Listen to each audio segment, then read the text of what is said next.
नमस्कार विद्यार्थियों।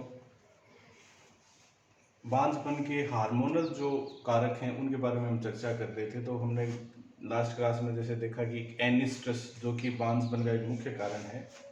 आज नेक्स्ट हम पढ़ेंगे cystic ovary disease, COD, cystic ovarian disease.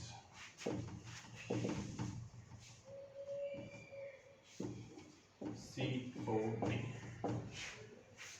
Cystic ovary जो है ये भी बांझपन का एक प्रमुख कारण है, जो कि हार्मोन्स के इम्बैलेंस की वजह से, उनकी कमी के कारण से बांझपन पैदा होता है। इसके कारण से इसके अंदर क्या होता है कि अंडाशय के ऊपर एक सिस्ट का निर्माण हो जाता है। अब ये सिस्ट क्या होती है? अंडाशय के ऊपर एक संरचना बन जाती है जो लगभग 2.5 सेंटीमीटर या इससे अधिक बड़ी,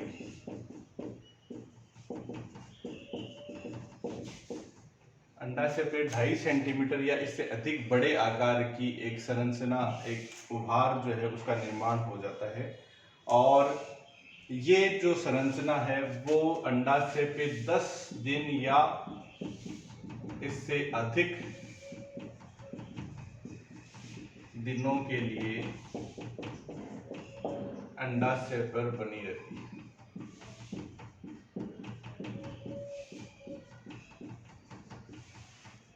तो सिस्ट क्या है? सिस्ट वह संरचना है जो अंडाशय के ऊपर 10 या उससे अधिक दिनों के लिए अंडाशय के ऊपर जो है वो बनी रहती है, और इसकी जो साइज होती है वो 2.5 सेंटीमीटर या इससे अधिक बड़े आकार की होती है। ठीक है। अब इसी आकार की अंडाशय के ऊपर और भी संरचनाएं बनती हैं, जैसे फॉलिकल, ग्राफियन फॉलिकल बनती है। लेकिन ग्राफियन फॉलिकल आप देखोगे वो भी जैसे 3 दिनों के लिए या 4 दिनों के लिए मैक्सिमम बनेगी, उसके बाद में उसमें ओव्यूलेशन हो जाएगा। या कार्पस ल्यूटियम का निर्माण होता है। कार्पस ल्यूटियम भी जो है वो इसके ऊपर जब बनती है तो वो 8 या 10 दिनों के अंदर वापस रिग्रेस हो जाती है। ठीक है। लेकिन उससे अधिक दिनों के लिए और इतनी बड़ी संरचना जो है वो बनेगी तो उसको हम क्या बोलते हैं? सिस्ट बोलते हैं। ठीक है। अंडाशय के ऊपर इस सिस्ट बनने की वजह से पशु जो है वो या तो बार बार हीट में आएगा या पशु एनिस्टस की स्थिति के अंदर रहता है। ठीक है। तो इन दोनों ही स्थितियों के अंदर पशु जो है वो ज्ञापन नहीं ठहर पाता, या तो हीट में नहीं आएगा, और हीट में आएगा तो ज्ञापन नहीं ठहर पाएगा। बार बार पशु जो है वो हीट में आने के कारण से पशु में बांझपन की स्थिति पैदा हो जाती है। ठीक है। अब सिस्ट होने का कारण क्या है? इसका जो मुख्य कारण है वो है कौन से हार्मोन की कमी? ल्यूटेनाइजिंग हार्मोन, LH हार्मोन जो है उसकी कमी के कारण से ये मुख्यतः होती है। ल्यूटेनाइजिंग हार्मोन की कमी के कारण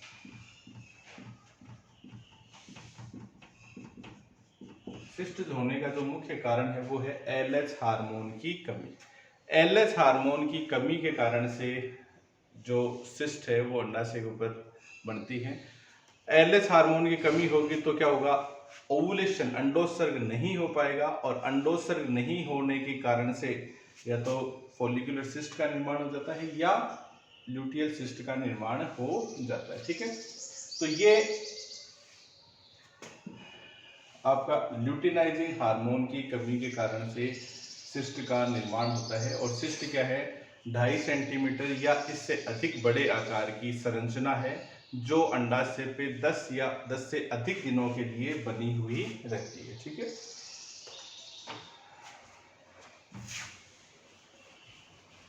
अब ये सिस्ट जो है अलग अलग प्रकार की होती है। कौन कौन से प्रकार हैं इसके सिस्ट के वो देखते हैं अभी। सिस्ट जो है या तो हो सकती है ल्यूटियल सिस्ट,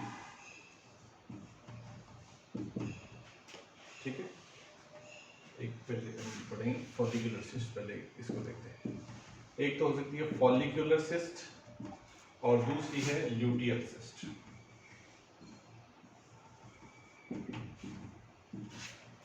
फॉलिकुलर सिस्ट और ल्यूटियल सिस्ट, अब देखो इसके नाम से स्पष्ट हो जाएगा।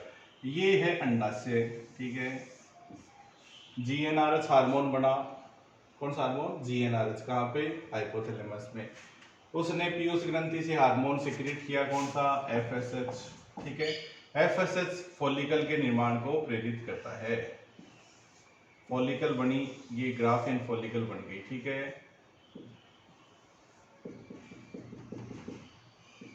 ग्राफियन फॉलिकल से ईस्ट्रोजन का लेवल बढ़ता है, क्योंकि इसकी थीका कोशिकाएं कौन सा हार्मोन बनाती है, ईस्ट्रोजन का हार्मोन बनाती हैं। ईस्ट्रोजन का लेवल बढ़ेगा। ईस्ट्रोजन का लेवल बढ़ने के कारण से जो हाइपोथैलेमस है वो जीएनआरएस को सिक्रीट करके एक हार्मोन का स्रावण करवाता है, जिस हार्मोन का नाम है एलएच, ल्यूटेनाइजिंग हार्मोन। ये एलएच हार्मोन क्या करता है, अंडोत्सर्ग की क्रिया करवाता है। ये एलएच हार्मोन क्या करता है, अंडोत्सर्ग की क्रिया करवाता है। अंडोत्सर्ग यानी ये जो बीच में जो अंडाणु है, ये वाला भाग, ये फूट कर बाहर आ जाता है, कहाँ पे, अंडवाहिनी के अंदर कैच करके। ये जो बीच वाला भाग है ये फूट कर बाहर आ जाता है। ये एलएच हार्मोन का कार्य है। अब कई बार क्या होता है कि एलएच हार्मोन या तो बिल्कुल नहीं बनता या बहुत ही अल्प मात्रा में बनता है, जिसकी वजह से अंडोत्सर्ग नहीं हो पाता। बिल्कुल नहीं बन रहा है, ये जो फॉलिकल है एज इट इज बनी रहती है, ठीक है। ये फॉलिकल बनी रहेगी और अंडोत्सर्ग नहीं होगा। अंडोत्सर्ग नहीं होने की वजह से ये फॉलिकल का काम क्या है, ईस्ट्रोजन का निर्माण करना। फॉलिकल का काम क्या है, ईस्ट्रोजन हार्मोन बनाना। और इस ईस्ट्रोजन हार्मोन की अधिकता से, ये ईस्ट्रोजन हार्मोन जब ज़्यादा जो बढ़ेगा, इसका लेवल जब ज़्यादा बढ़ेगा तो धीरे धीरे ईस्ट्रोजन का लेवल बढ़ने के कारण से पशु हीट के लक्षण जो है वो ज़्यादा प्रदर्शित करता है। अब दूसरी फॉलिकुलर वेव आएगी, तब जब यानी दोबारा हीट में आएगा तो बहुत अधिक हीट के लक्षण जो है वो पशु प्रदर्शित करेगा, ठीक है। और हीट का पीरियड भी जैसे सामान्य ईस्ट्रस साइकिल का पीरियड होता है कितने दिनों के लिए, 21 दिनों के लिए, लेकिन जल्दी ही पशु हीट में आने लग जाएगा, जैसे 12 से 15 दिन के भीतर ही पशु हीट में आने लग जाता है। क्यों, क्योंकि उसके शरीर के अंदर ईस्ट्रोजन का लेवल क्या है, हाई है।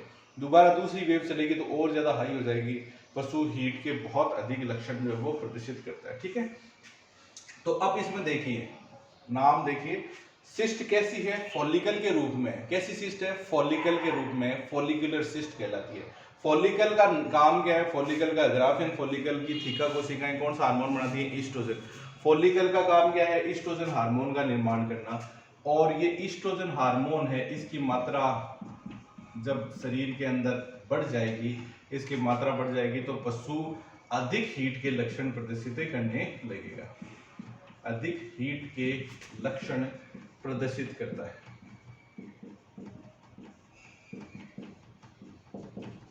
और पशु जल्दी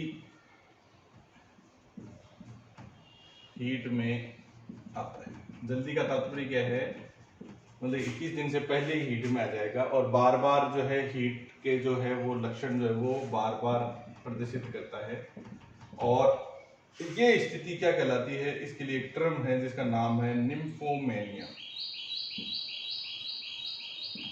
ठीक है, इंपॉर्टेंट है, ध्यान रखना है।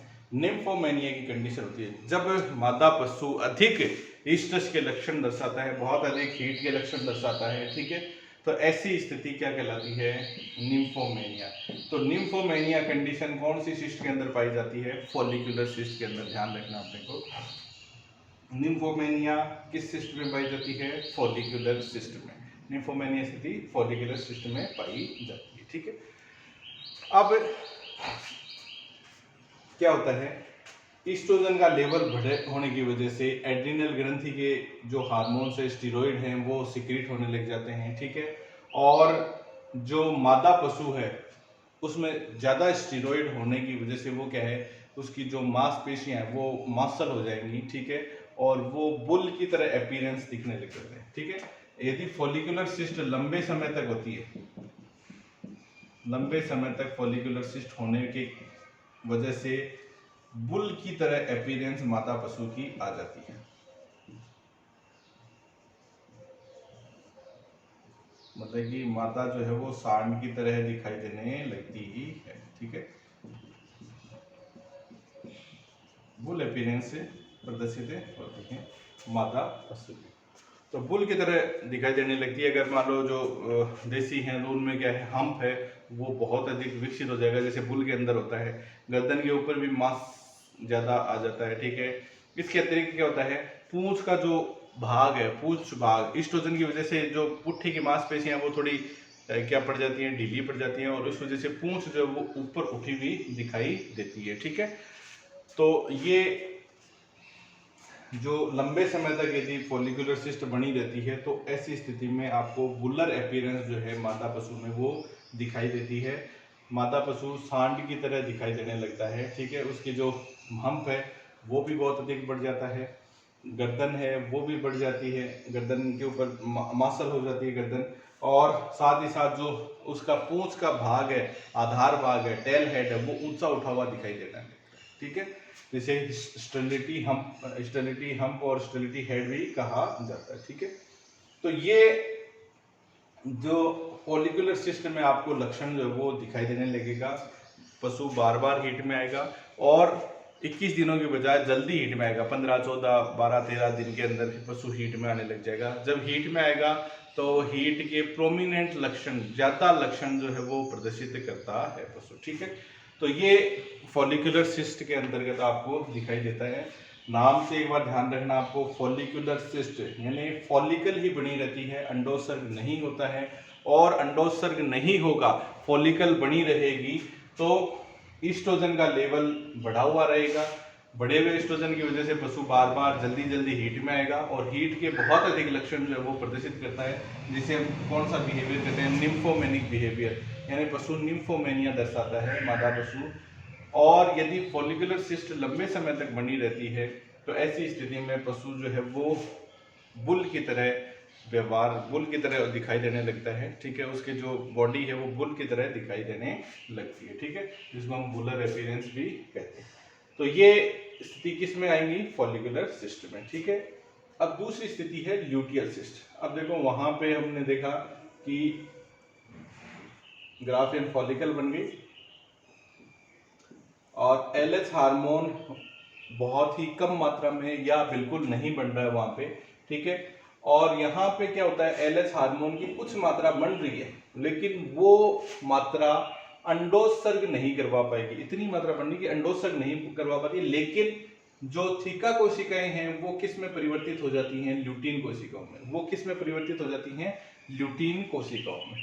और ल्यूटीन कोशिकाओं का कार्य क्या है, यानी इस ग्राफियन फॉलिकल का थोड़ा बहुत जो ल्यूटिनाइजेशन है वो हो जाता है, पूर्णतया अंडोत्सर्ग तो नहीं हो पाता, लेकिन इसका हल्का फुल्का ल्यूटिनाइजेशन हो जाता है, और ये फॉलिकल एक प्रकार से सीएल में परिवर्तित सी हो जाती है बिना अंडोत्सर्ग के। ये ध्यान में रखना आपको, अंडोत्सर्ग नहीं होता है लेकिन इसमें हल्का ल्यूटिनाइजेशन जो है कोशिकाओं का हो जाता है। और ल्यूटीन जो कोशिकाएं हैं, ल्यूटिनाइज्ड जो सेल्स हैं, वो ल्यूटिनाइज्ड सेल्स कौन सा हार्मोन बनाएगी, प्रोजेस्टेरोन हार्मोन। वो कौन सा हार्मोन बनाएंगी, ल्यूटीन कोशिकाएं प्रोजेस्टेरोन हार्मोन बढ़ाती हैं, ठीक है। यानी यहाँ पे ल्यूटिनाइजेशन जब हो जाता है तो ल्यूटिनाइजेशन के बाद में जो ल्यूटीन कोशिकाएं हैं वो कौन सा हार्मोन बनाएंगी, प्रोजेस्टेरोन हार्मोन। और प्रोजेस्टेरोन हार्मोन जब बना रहता है शरीर के अंदर, तब जो आपके दूसरे हार्मोन्स हैं वो अपनी प्रक्रिया जो है वो बहुत ज़्यादा नहीं दर्शाएंगे। प्रोजेस्टेरोन का लेवल हाई रहने पे पशु एकदम शांत रहेगा, और शांत रहने की स्थिति को हम क्या बोल रहे हैं, यानी हीट में नहीं आएगा, यानी क्या स्थिति दर्शाएगा, एनिस्टस की स्थिति दर्शाता है, ठीक है। तो इस स्थिति में ल्यूटियल सिस्ट, नाम से सिस्ट कैसी है, ल्यूटियल यानी ल्यूटिनाइज्ड सिस्ट है, यानी उसका ल्यूटिनाइजेशन हो चुका है, हालांकि अंडोत्सर्ग नहीं हुआ है, दोनों ही स्थितियों में अंडोत्सर्ग नहीं हुआ है, लेकिन इसमें क्या है, कोशिकाओं का हल्का ल्यूटिनाइजेशन हो चुका है। इस वजह से ये ल्यूटीन कोशिकाएं प्रोजेस्टेरोन हार्मोन का निर्माण कर रही हैं, और प्रोजेस्टेरोन हार्मोन की मात्रा जब शरीर के अंदर ज्यादा रहेगी तो क्या रहेगा, पशु हीट में नहीं आ पाएगा और एनिस्टस की स्थिति बनी हुई रहती है, ठीक है। तो ये दोनों सिस्ट हैं, इनके अंदर फर्क है, ये ध्यान रखना आपको। नाम में इनके छुपा हुआ है कि क्या किस प्रकार की सिस्ट है, नाम में छुपा हुआ है इनके, कोई ज्यादा दिमाग हमें लगाने की जरूरत नहीं है। सिस्ट कैसी है, फॉलिकल की तरह कार्य करेगी। फॉलिकल यानी ग्राफियन फॉलिकल। ग्राफियन फॉलिकल की थीका कोशिकाएं कौन सा हार्मोन बनाती हैं, ईस्ट्रोजन का लेवल हाई रहेगा तो पशु हीट में आएगा, बार बार हीट में आएगा, ठीक है, निम्फोमेनिया कहलाता है, ठीक है। और यदि लंबे समय तक, तो ये एड्रीनल ग्रंथि जिसे भी स्टेरॉइड्स का स्रावण करता है, ये क्या है, पशु को, मादा पशु को बुल की तरह, उसके जो बाह्य जो ढांचा है, शारीरिक बनावट है, वो बुल की तरह दिखाई देने लगती है। ये तो होगी follicular cyst. Luteal cyst, luteal cyst में क्या है, ऐसी सिस्ट जिसका क्या हो चुका है, ल्यूटिनाइजेशन हो चुका है। ल्यूटिनाइजेशन हो गया तो ल्यूटिन कोशिकाएं जो है वो प्रोजेस्टेरोन हार्मोन का निर्माण कर रही है, और प्रोजेस्टेरोन हार्मोन जो है वो सिक्रीट होने पे पशु हीट में नहीं आ पाता दोबारा। हालांकि वो पशु गर्भित नहीं है, लेकिन ये जो ल्यूटियल सिस्ट बनी हुई है तो पशु हीट में नहीं आएगा, और पशु जो है वो लंबे समय तक एनिस्टस की अवस्था में रहता है, ठीक है। तो ये दोनों स्थितियों में फर्क है, ये ध्यान में रखना आपको।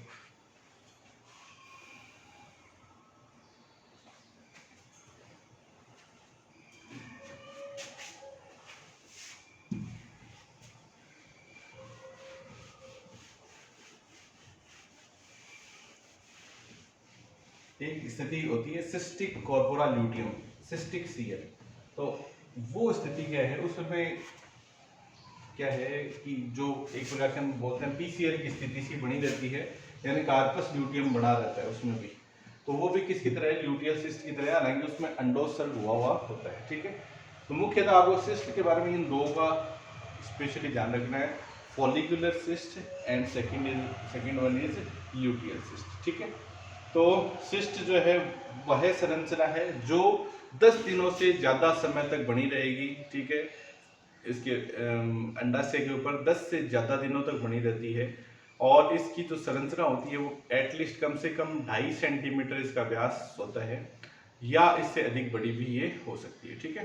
तो आप जैसे फॉलिकुलर सिस्ट देखोगे, आप काफ़ी बड़ी बड़ी आपको मिलेंगी अंडाशय के ऊपर, मतलब टेनिस बॉल जितना अंडाशय जो है वो हो जाता है इसके कारण से। और ल्यूटियल सिस्ट भी आपको काफ़ी बड़ी जो है वो मिल जाती है, ठीक है। नाम से स्पष्ट है, फॉलिकुलर सिस्ट, यानी सिस्ट कैसी है, फॉलिकल के रूप में है। फॉलिकल का काम क्या है, ईस्ट्रोजन का निर्माण, ईस्ट्रोजन पशु को बार बार हीट में लाएगा, जल्दी हीट में लाएगा।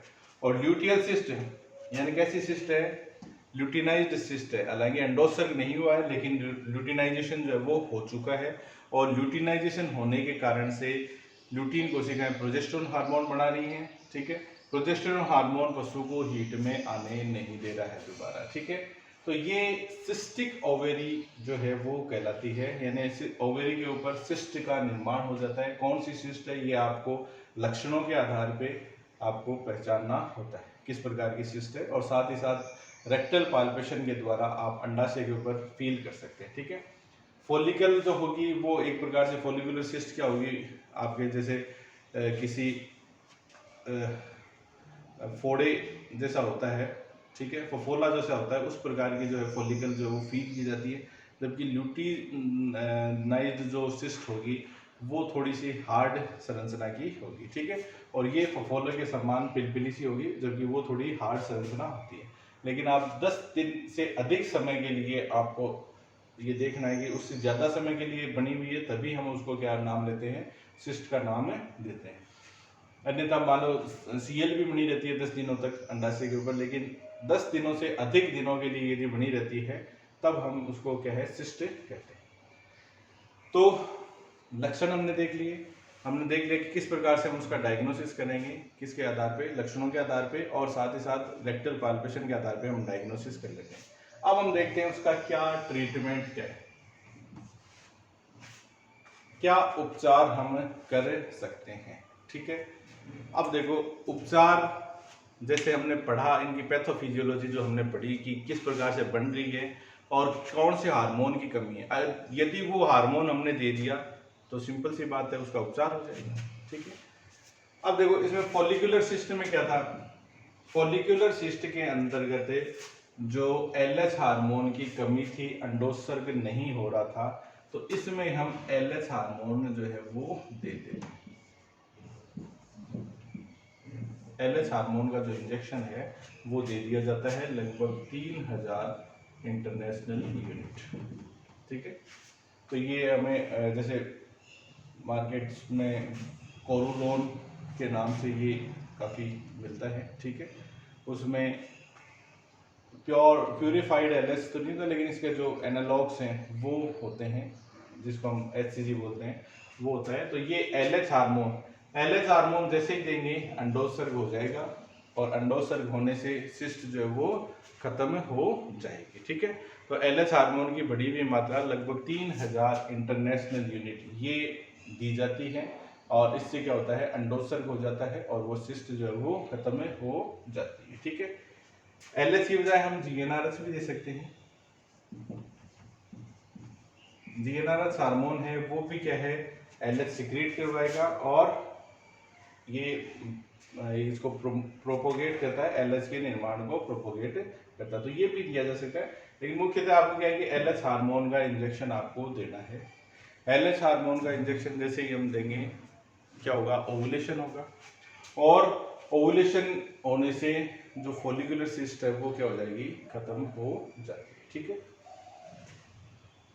फिर दूसरा हम देखें ल्यूटियल सिस्ट, इसका क्या उपचार है। ल्यूटिनाइजेशन हो चुका है, ल्यूटीन कोशिकाएं बढ़ चुकी हैं, और ल्यूटीन कोशिकाएं प्रोजेस्टेरोन हार्मोन बढ़ा रही है। प्रोजेस्टेरोन का लेवल जब तक नीचे नहीं आएगा तब तक पशु हीट में नहीं आएगा, और प्रोजेस्टेरोन का लेवल नीचा लाना है तो उनका जो उत्पादन हो रहा है, यानी कहाँ से, ल्यूटीन कोशिकाओं से, उनको खत्म करना हमें पड़ेगा। तो ल्यूटीन कोशिकाओं को खत्म करने के लिए कौन सा हार्मोन हम देते हैं, कौन सा हार्मोन है जो ल्यूटियोलाइटिक है। ल्यूटियोलाइटिक हार्मोन है PGF2 अल्फा। PGF2 अल्फा कैसा हार्मोन है, ये ल्यूटियोलाइटिक हार्मोन है, यानी जो कार्पस ल्यूटियम यानी उनकी ल्यूटीन कोशिकाओं को रिग्रेस करने का कार्य जो करता है, वो कौन सा हार्मोन है, PGF2 अल्फा। तो ये हार्मोन सामान्यतः जैसे हम देखें गर्भाशय की कोशिकाओं के द्वारा स्रावित होता है, और हम इसको इंजेक्टेबल फॉर्म में देते हैं। इंजेक्टेबल फॉर्म में इसके जो एनालॉग्स हैं जैसे क्लोप्रोस्टिनोल,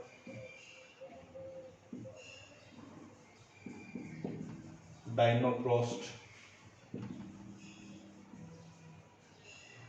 जैसे 2 ml 5 ml इस मात्रा में ये सामान्यतः दे दिए जाते हैं। ठीक है, इससे क्या होगा, ल्यूटीन कोशिकाएं जो है वो रिग्रेस हो जाएंगी, खत्म हो जाएंगी।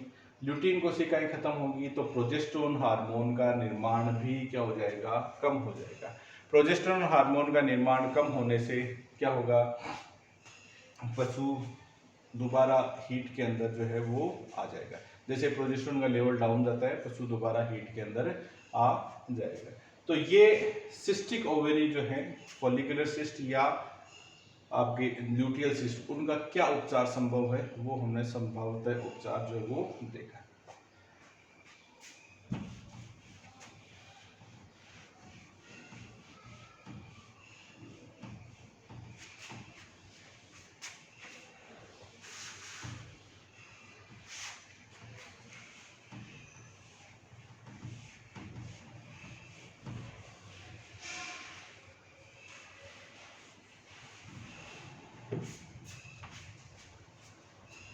अब क्या होता है, एक स्थिति है जब सिस्टिक कॉर्पोरा ल्यूटियम,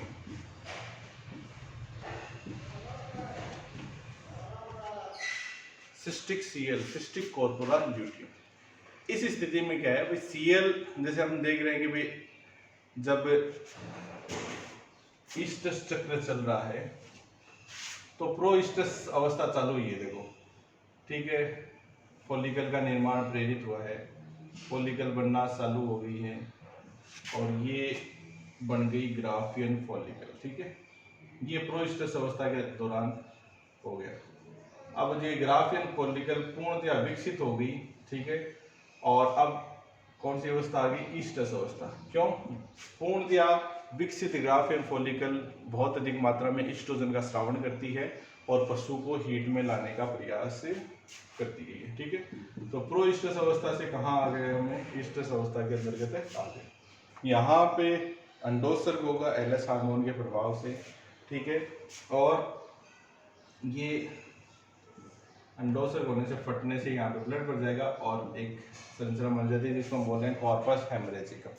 ठीक है, ये अवस्था आगे जाके किस में कन्वर्ट हो जाती है, सीएल के अंदर। ठीक है, LH हार्मोन के प्रभाव से ये जो थीका कोशिकाएं हैं इनका क्या हो जाता है, ल्यूटिनाइजेशन हो जाता है और ये रक्त का थक्का यहाँ पे बीच में बने जाता है। ठीक है, अब ये अवस्था क्या कहलाती है, आपके CL कहलाती है, कॉर्पस ल्यूटियम। और अब क्या होता है कि जैसे ही यदि पशु ज्ञापिन ठहर गया तब तो ये CL बनी रहती है पूरे 9 माह के लिए। यदि पशु ज्ञापिन नहीं ठहर पाता है तो 8वें 9वें दिन क्या होता है, ये जो अवस्था है ये यहाँ से यहाँ तक की अवस्था थी मेटिस्टस, और फिर इसके बाद की जो अवस्था है वो कहलाती है डाइस्टस। तो डाइस्टस अवस्था में क्या होता है, उसके 8वें 9वें दिन यानी CL बनी को 8-9 दिन हो गए, यदि पशु ज्ञापिन नहीं ठहरा है तो क्या होगा कि पशु जो है उसकी जो गर्भाशय की कोशिकाएं हैं वो एक हार्मोन बनाएंगी जिसका नाम है PGF2 alpha, prostaglandin F2 alpha. ठीक है, और वो PGF2 अल्फा हार्मोन क्या करता है, इस CL को रिग्रेस करने का कार्य करता है, इसको लाइसिस करता है। इसका लाइसिस होते ही प्रोजेस्टेरोन का लेवल डाउन आएगा, प्रोजेस्टेरोन का लेवल डाउन आने से वापस ईस्ट्रस चक्र है वो चालू हो जाएगा, क्योंकि एक फीडबैक मैकेनिज्म जाएगी हाइपोथैलेमस को, वो GnRH सीक्रेट करेगा और FSH सीक्रेट करवाएगा। ठीक है, तो ये हमने देखा कि ईस्ट्रस के चक्र के दौरान इस प्रकार के परिवर्तन होते हैं। अब देखो यहाँ ये स्थिति यदि बनी रहे 10 दिनों से अधिक समय के लिए बनी रहे तो उसको हम क्या कहते हैं, सिस्टिक कॉर्पोरा ल्यूटियम। ठीक है, उसको हम क्या बोलते हैं, सिस्टिक कॉर्पोरा ल्यूटियम या परसिस्टेंट कार्पस ल्यूटियम भी उसको कहा जाता है। तो इस स्थिति के अंदर क्या होगा, जब तक कॉर्पस ल्यूटियम बनी हुई है, बिना गर्भावस्था के बनी हुई है ये, ठीक है, गर्भावस्था के समय तो बनी रहती है लेकिन बिना गर्भावस्था के भी ये सिस्टिक कॉर्पोरा ल्यूटियम जो है बनी रहेगी। सिस्टिक कॉर्पोरा ल्यूटियम की जो ल्यूटीन कोशिकाएं हैं वो क्या बनाती रहती हैं, प्रोजेस्टेरोन, और प्रोजेस्टेरोन का जब तक लेवल रक्त के अंदर हाई रहेगा पशु दोबारा हीट में नहीं आएगा। तो ये भी एक स्थिति होती है सिस्टिक कॉर्पोरा ल्यूटियम।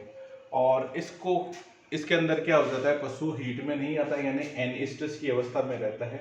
और इसका क्या उपचार संभव है, वही उपचार करना है, हमें ल्यूटीन कोशिकाओं को खत्म करना है। और ल्यूटीन कोशिकाओं को खत्म करने के लिए कौन सा हार्मोन लगाते हैं हम, इंजेक्शन PGF2 अल्फा, जो क्लोप्रोस्टिनोल या डाइनोप्रोस्ट जो मैंने भी बताया 2 या 5 ml, वो हम इसको लगाते हैं। लगाते ही क्या होगा, ये CL जो है वो रिग्रेस हो जाएगी। CL के रिग्रेस होते ही पशु दोबारा वापस पुनः हीट में आना स्टार्ट हो जाता है। ठीक है, तो ये भी एक अवस्था है cystic corpora luteum.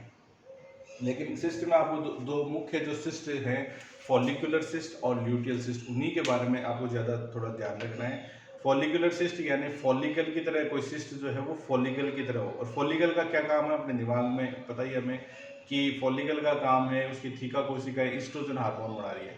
Oestrogen hormone का लेवल हाई है फॉलिकल के अंदर, तो हाई लेवल ईस्ट्रोजन का होने से ईस्ट्रोजन के क्या कार्य होते हैं, पशु को हीट में लाना, और पशु को वो जल्दी जल्दी हीट में लाता है। ठीक है, हीट के इंटरवल जो है, ईस्ट्रस चक्र का इंटरवल है वो छोटा हो जाता है, हीट ईस्ट्रस का पीरियड थोड़ा लंबा हो जाता है, पशु ईस्ट्रस के बहुत अधिक लक्षण दिखाई देता है। ठीक है, और इस स्थिति को हम बोलते हैं निम्फोमेनिया। एक टर्म है निम्फोमेनिया, ये ध्यान रखना है।